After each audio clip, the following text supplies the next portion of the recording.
Terus kita mau cepet-cepet kaya, ngepet teman-teman. Percaya sama saya, ya. Datang ke Gunung Kawi, datang kemana, nah itu cepet kaya, iya kan? Gitu loh. Jadi omong kosong kayak itu loh, itu nggak masuk akal ya kan.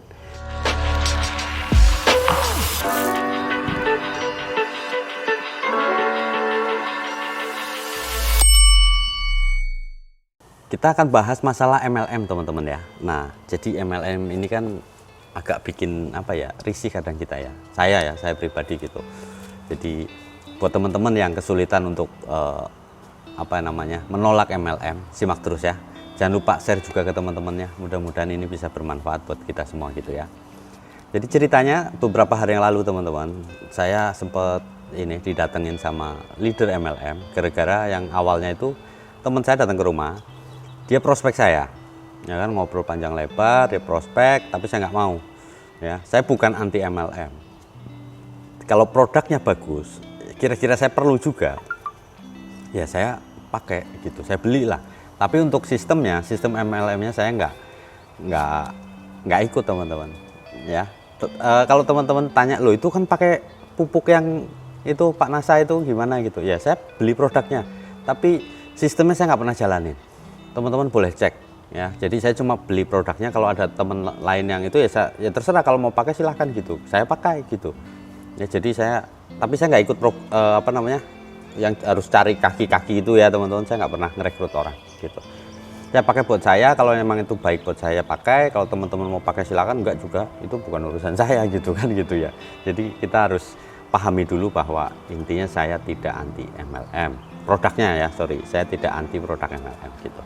Nah, cuma setelah panjang lebar itu leadernya jelaskan, ya, terus saya juga ada beberapa ikut seminar, sempat diundang gitu, saya datang.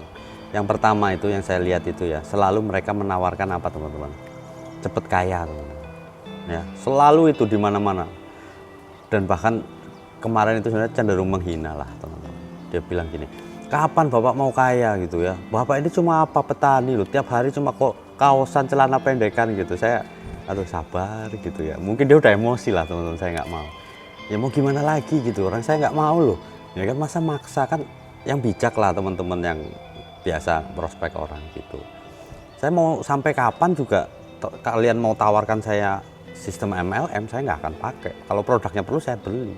Kalau bilang ikut bisnis MLM bikin cepet kaya, saya mau tanya sama teman-teman yang sudah lama ikut gabung di MLM, seberapa kaya sekarang gitu loh. Yang kedua, apakah kita perlu kaya? Ya kan? Itu kan seperti itu. Saya kira kalau cepat kaya ya kerja keras gitu loh. Yang kerja keras setengah mati aja belum tentu kaya, apalagi yang cuma mondar-mandir di sana sini pakai pakaian rapi, memang benar gitu. Tapi apa iya cepat kaya gitu? Ya kan? Terus yang kedua dia bilang, produk ini bagus Pak. Ini nggak ada di pasaran. Kalau ada di pasaran palsu katanya. Ya, teman-teman bisa cek juga video kita yang Pak Eko sama Pak Nasa itu ada yang komen gitu juga. Jadi kayaknya ini terstruktur ya, bahwa di MLM itu kita diajarin mungkin ya, itu terstruktur bahwa kita itu ini harus ngomong begini gitu. Makanya saya sempat ikut di pertemuan itu. Saya pengen tahu loh sebenarnya apa sih yang diobrolin. Selasa Jumat itu mereka ngumpul loh. Sebelum pandemi ini mereka ngumpul, saya lihat gitu. Tapi saya nggak akan gabung. Saya cuma pengen tahu aja, menambah pengetahuan teman-teman. Ya, cepet kaya yang pertama, nggak mungkin lah. Wah, dia bilang ini loh Pak member yang ini sudah 6 bulan dapat mobil ya. Nah, cepet kaya sama dapat mobil. Iming-imingnya itu doang. Coba saya tanya, ada lain nggak iming-imingnya? Misal dapat apalah gitu ya, ruko mungkin 3 lantai gitu kan.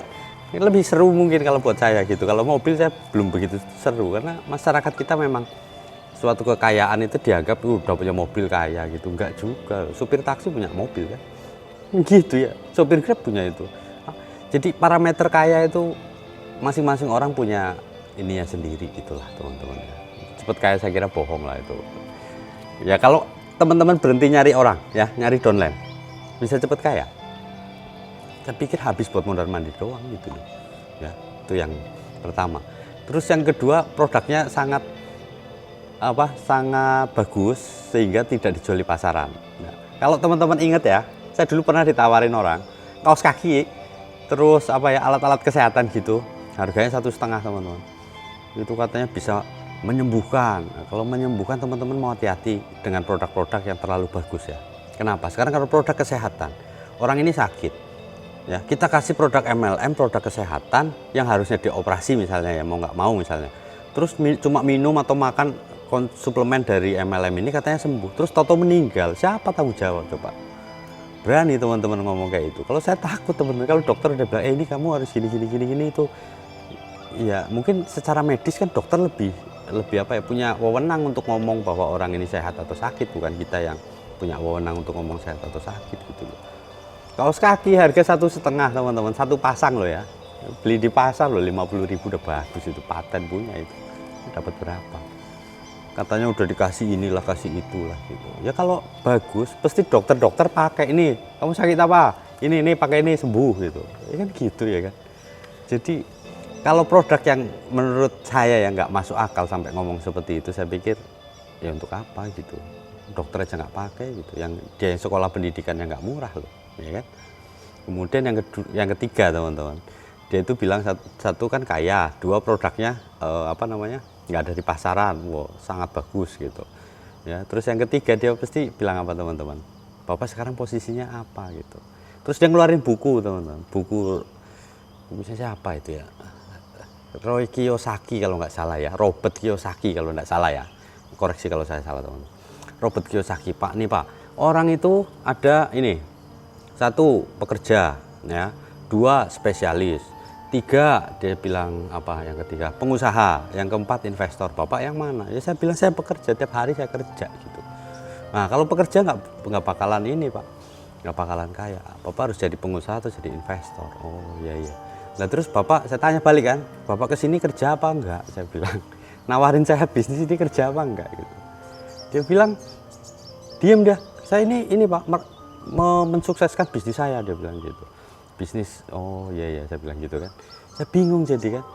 Dia bilang kalau pekerja nggak mungkin kaya, tapi dia juga kerja kan, omong kosong kayak itu loh. Itu nggak masuk akal ya kan.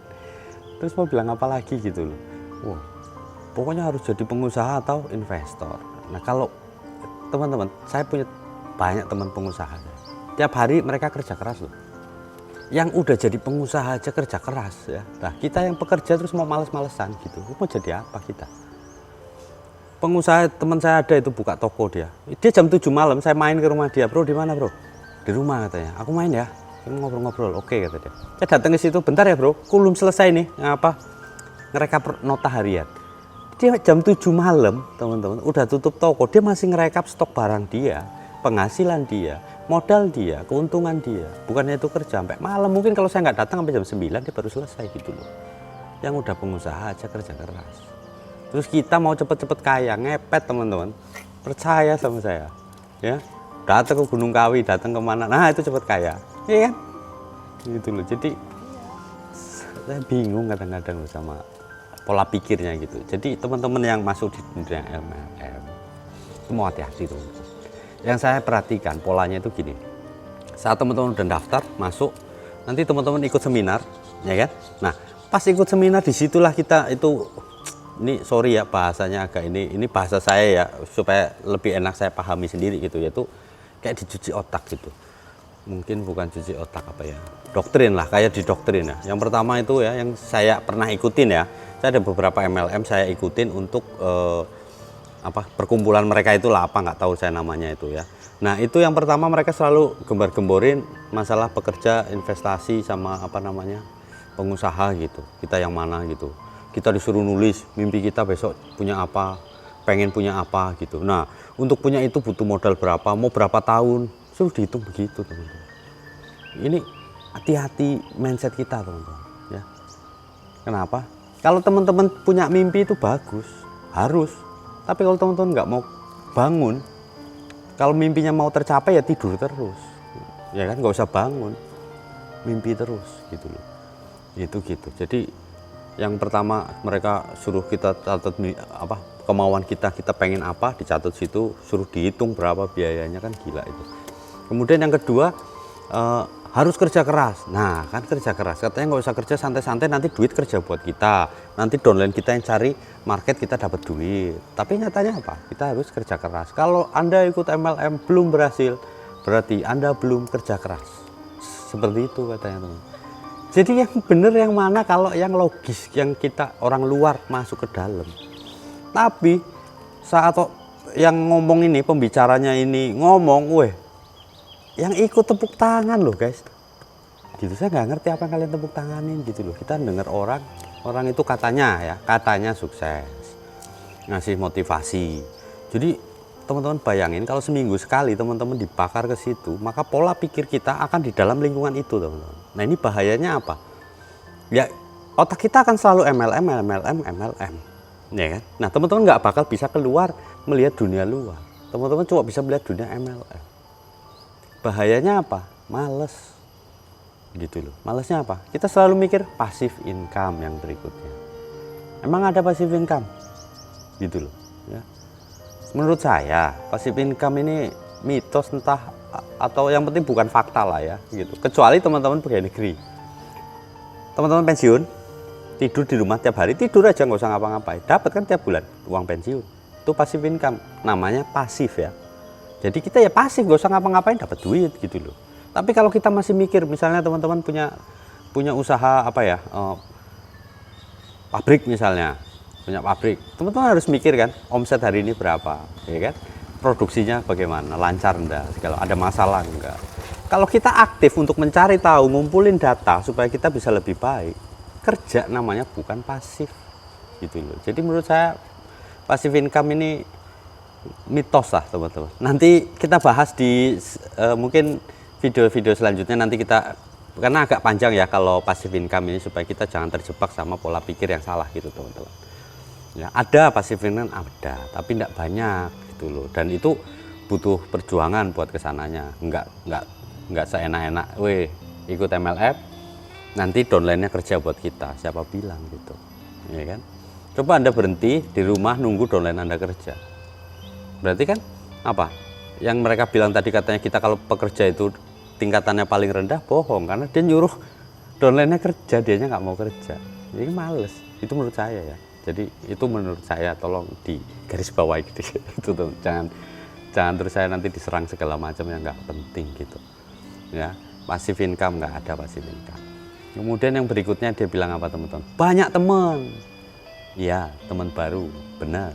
Pasti banyak. Saya datang ke situ, Pak siapa Pak? Oh kenalan, banyak teman ya, teman baru. Teman lama saya nasibnya gimana? Saya datang bro, di mana saya mau prospek dia, malas nggak? Saya aja malas, apalagi orang lain.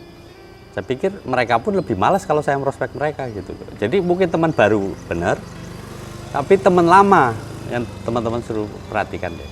Ada nggak kita punya teman lama yang bertahan dan sikapnya mungkin biasa aja sama kita, nggak? Wah ini pasti gue mau di prospek ini, kan males, kasihan kan? Gitu loh. Memang kalau teman baru benar ya.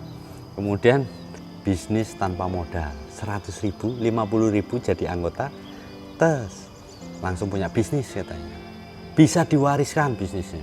Wah, luar biasa teman-teman. Bisa diwariskan, saya bingung. Kita nih bisnis diwariskan, nah bisnisnya udah menghasilkan belum? Yang kita wariskan apa gitu loh? Apa nanti anak cucu kita suruh kerja juga? Ya kan, kalau namanya warisan, misalnya kita dapat warisan tanah ya dari orang tua kita, kan kita nggak ngapa-ngapain, dapat warisan, dijual dapat duit. Nah ini bisnisnya gimana, bisa menghasilkan enggak? Nah itu saya belum ngerti cara perhitungan MLM, karena menurut saya itu kurang pas di hati saya lah. Ya, jadi kalau punya bisnis ya kerja keras, rintis bisnis benar-benar sampai kita benar-benar bisa mandiri, bisa berdiri sendiri ya, sampai akhirnya bisnis itu benar-benar bisa kita wariskan sama anak cucu kita. Nah kalau bisnis tanpa modal itu ada nggak? Ada teman-teman, ada.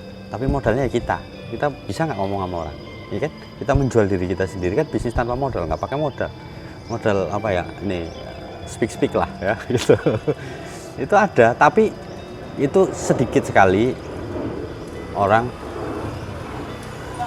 ya Pak, sedikit sekali orang yang bisa menjalankan bisnis tanpa modal kalau mereka tidak memiliki skill yang cukup teman-teman. Jadi modalnya ya skill, tetap ada modalnya. Jadi menurut saya nggak ada bisnis tanpa modal, itu hoax, itu udah pasti hoax 100% ya. Kenapa? Ya modalnya kita, kan kita punya skill, berarti kita skill bisa ngomong ke orang biar orang mau investasi sama kita misalnya, atau mungkin kita punya skill apa biar orang ini kan nggak usah pakai modal, aku yang modalin, kamu yang ngerjakan. Nah itu kan tetap kita punya skill, makanya kita dipercaya orang. Jadi bisnis tanpa modal menurut saya juga omong kosong, ya kan. Oh ada tapi yang ini segala macam, ya modalnya kan kita nawarin barang dulu, tetap kita pakai modal gitu loh, ya kan. Kita telepon orang, mau nggak ini ada barang bagus nih, kita belum beli barangnya nih, kita tawarin ke teman-teman kita, oh mau, udah bayar dulu sini gini. Tapi kan kita ngomong kan modal, pulsa kan modal teman-teman, ya kan? Seberapa kecil itu namanya orang bisnis itu dihitung, bukan kayak kita ya biasa. Kenapa kita nggak mau maju ya, nggak bisa maju ya, kita jarang menghitung yang kecil-kecil ini sebagai modal. Kita toleransi tuh, wes nggak apa-apalah sedikit, pikir kita sedikit kali aja setahun itu udah berapa banyak duit sedikit yang kita buang. Itu namanya bisnis, kita mau telitinya sampai seperti itu teman-teman, ya. Jadi bisnis tanpa modal ada, tapi pakai modal skill teman-teman, ya, atau modal yang lain-lain yang sebenarnya kecil, yang kadang jarang dihitung orang. Jadi bisnis tanpa modal hoax, itu seperti itu, ya. Kemudian yang berikutnya teman, itu gampang jualnya ini gitu, dia bilang. Toh nyatanya mereka kesulitan jual ke saya, mereka bilang gampang, ya. Kalau saya nggak mau apa gitu. Jadi jangan sembarangan kita ngomong gampang jualnya gitu, jangan sembarangan teman-teman. Belum tentu, ya. Saya pernah jualan segala macam teman-teman, dan itu nggak pernah ada yang gampang gitu. Kita butuh waktu, kita butuh sabar, kita butuh perjuangan biar kita bisa masarkan suatu produk gitu, ya kan. Nggak ada barang gampang di dunia ini, nggak ada menurut saya. Semuanya butuh kerja keras, ya. Jadi gampang jualnya bohong, pasti bohong. Kenapa? Coba jual pinggir jalan laku nggak? Nanti dikira barangnya cemen gini-gini ya. Oke, buka ruko, buka lapak di pasar atau di supermarket gitu, coba lihat ada nggak yang beli gitu, ya kan. Kenapa? Karena terakhir teman-teman, overprice, harganya terlalu tinggi. Pernah lihat barang MLM murah? Nggak ada teman-teman, pasti mahal. Kenapa? Ya buat bonusnya itu, buat upline-nya kita. Ikhlas nggak kita kasih duit buat orang cuma-cuma dengan barang yang sama. Misalnya dulu pernah istri saya ditawarin itu lipstick teman-teman, ya. Lipstick satunya itu kalau enggak salah 150 atau 200 ribu gitu, satu gitu. Terus istri saya bilang, lah saya biasa pakai yang biasa aja, paling 50 ribu kata dia gitu, 70 ribu udah paling bagus katanya. Terus dia harus beli 150 kan, nggak mau bisnisnya, nggak mau lah kamu aja, nggak pernah dia bilang gitu kan. Dan sekarang hilang barangnya, nggak ada lagi tuh, nggak kedengeran lagi. Overprice teman-teman, terlalu tinggi. Padahal konsep MLM ini udah ada dari tahun 30-an itu udah ada konsep MLM ini ya. Jadi bayangin dari tahun 30 sampai sekarang ternyata belum bisa menggantikan peranan bisnis konvensional. Berarti ya boleh dibilang kurang berhasil, berjalan tapi kurang berhasil gitu. Toh masih ramai bisnis konvensional. Apalagi sekarang dengan masalah pandemi ini, COVID ini teman-teman, ya kan? Mana yang lebih baik? Ya otomatis orang dari konvensional aja beralih ke digital. Nah mungkin itulah cara penjualan model terbaru yang bisa berjalan saat ini, ya kan. Kalau teman-teman telepon, bro mau ikut MLM, saya jamin siapa yang mau, itu aja, ya kan. Tapi kalau bisnis digital internet, kita lihat ini cocok, harga murah, orang nyari kan harga. Kalau harganya tinggi siapa? Daftar paling bawah sendiri, nggak ada yang ngelihat teman-teman. Jadi selalu produk MLM itu pasti overprice. Padahal prinsip MLM pada awalnya itu memotong rantai distribusi, ya kan. Pernah juga nih teman-teman cerita ya, saya pernah ikut itu satu pertemuan MLM gitu. Kenapa ada MLM? Dia bilang apa? Kan dari pabrik kemudian turun ke distributor tunggal, kemudian distributor tunggal nyari ini. Nah, terus biaya iklan dihilangin di TV segala macam. Jadi biaya-biaya itu yang bikin harganya mahal. Tapi nyatanya apa? Barang MLM lebih mahal, bisa 2-3 kali lipat. Jadi bohong kalau bilang MLM untuk memotong rantai distribusi. Dia memotong rantai distribusi, dia nggak mau bayar iklan. Kita produk MLM justru kalau kita ikut MLM teman-teman. Jadi teman-teman mau hati-hati ya. Kenapa? Karena dia jualannya dua, satu produknya, dua sistemnya. Jadi kalau kita masuk di sistemnya, berarti kita juga harus jual, ya kan? Jual diri kita untuk cari downline baru, itu seperti itu. Jadi overpriced dan dia harus jual kita teman-teman. Kalau teman-teman mau dibeli sama MLM silahkan. Kalau saya not for sale teman-teman. Jumpa lagi di video-video selanjutnya. Tetap semangat, tetap tenang, Gusti berkahi.